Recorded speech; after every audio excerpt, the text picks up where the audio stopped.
सच की आवाज news channel, दिखेगा वही जो दिखेगा सही।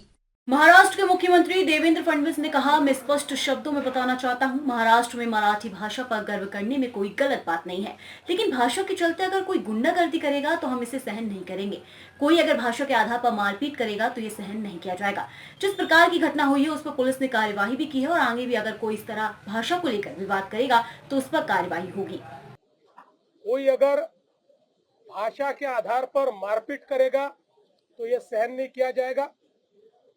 जिस प्रकार की घटना हुई है उसके ऊपर पुलिस ने एफआईआर भी किया और कार्रवाई भी की है, और आगे भी अगर कोई इस प्रकार से भाषा का विवाद करेगा तो उसके ऊपर कानूनन कार्रवाई होगी।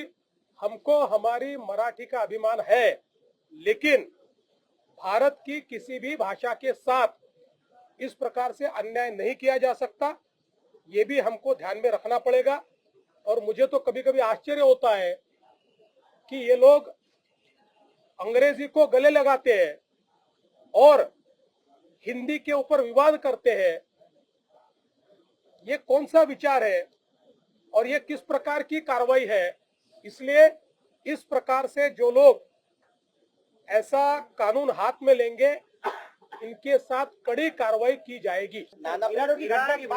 देखिए, मीरा रोड की घटना के तुरंत बाद एफआईआर भी दाखिल हुआ और कार्रवाई भी हुई है।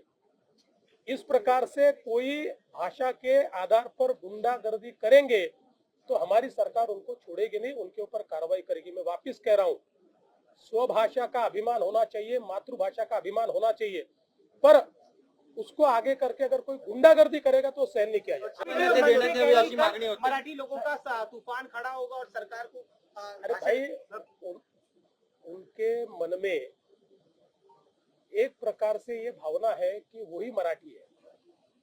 वो मराठी थोड़ी, हम भी मराठी है, हमको भी मराठी चुन कर देते हैं। हमको जो इतने वोट मिले 51% मराठी लोगों ने वोट दिए, इसलिए केवल वो मराठी नहीं है, उनमें मन से संशय निकाल देना चाहिए। मराठी हमारे पीछे है और हमारे साथ रहेंगे। हम इसका विरोध करेंगे, आप जनता की स्वतंत्रता पर आघात करने वाले इस बिल के जरिए। देखिए, अब इसको जो विरोध है ये केवल राजनीतिक विरोध रहा है, क्योंकि जो ज्वाइंट सिलेक्ट कमेटी है इसमें क्लॉज बाय क्लॉज इसके ऊपर चर्चा हुई और कुछ भी ऑब्जेक्शनेबल उसमें कोई निकाल नहीं पाया। हाँ, कुछ 2-3 उन्होंने चेंजेस मांगे थे, वो कर दिए हमने। इसलिए अब ज्वाइंट सिलेक्ट कमेटी ने एक मत से दिया है। एक भी ज्वाइंट सिलेक्ट कमेटी में इसका जो रिपोर्ट आया है उसमें एक भी डिसेंट नोट नहीं है, there is no dissent note. इसलिए हम लोग इसको लाएंगे और इसको मंजूर करेंगे।